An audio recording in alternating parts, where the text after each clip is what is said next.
2 Samuel 5, David is anointed king of all Israel. Then came all the tribes of Israel to David unto Hebron, and spake, saying, Behold, we are thy bone and thy flesh. Also in time past, when Saul was king over us, thou wast he that leddest out and broughtest in Israel. And the Lord said to thee, Thou shalt feed my people Israel, and thou shalt be a captain over Israel. So all the elders of Israel came to the king to Hebron, and King David made a league with them in Hebron before the Lord, and they anointed David king over Israel.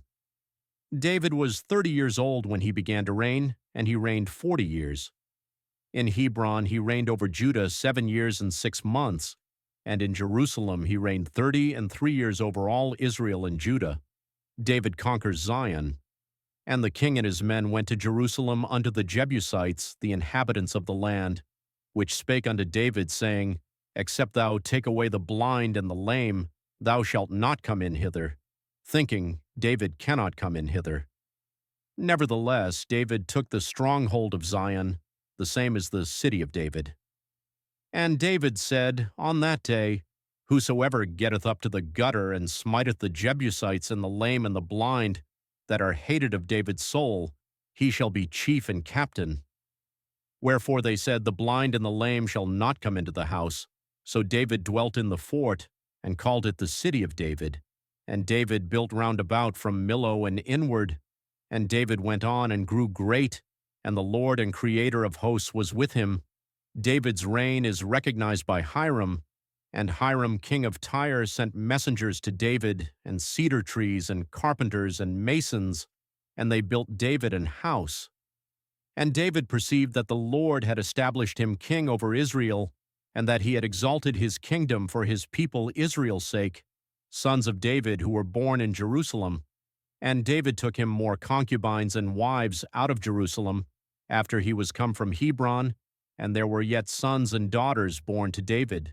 And these be the names of those that were born unto him in Jerusalem, Shammua, and Shobab, and Nathan, and Solomon, Ibhar also, and Elishua, and Nepheg, and Japhia, and Elishama, and Eliada, and Eliphalet. David defeats the Philistines. But when the Philistines heard that they had anointed David king over Israel, all the Philistines came up to seek David, and David heard of it, and went down to the hold. The Philistines also came and spread themselves in the valley of Rephaim. And David inquired of the Lord, saying, Shall I go up to the Philistines? Wilt thou deliver them into mine hand? And the Lord said unto David, Go up, for I will doubtless deliver the Philistines into thine hand. And David came to Baal-perazim, and David smote them there, and said, The Lord hath broken forth upon mine enemies before me, as the breach of waters. Therefore he called the name of that place Baal-perazim. And there they left their images, and David and his men burned them. And the Philistines came up yet again, and spread themselves in the valley of Rephaim. And when David inquired of the Lord, he said, Thou shalt not go up, but fetch a compass behind them, and come upon them over against the mulberry trees. And let it be, when thou hearest the sound of a going in the tops of the mulberry trees, that then thou shalt bestir thyself, for then shall the Lord go out before thee to smite the host of the Philistines. And David did so, as the Lord had commanded him, and smote the Philistines from Geba until thou come to Gezer.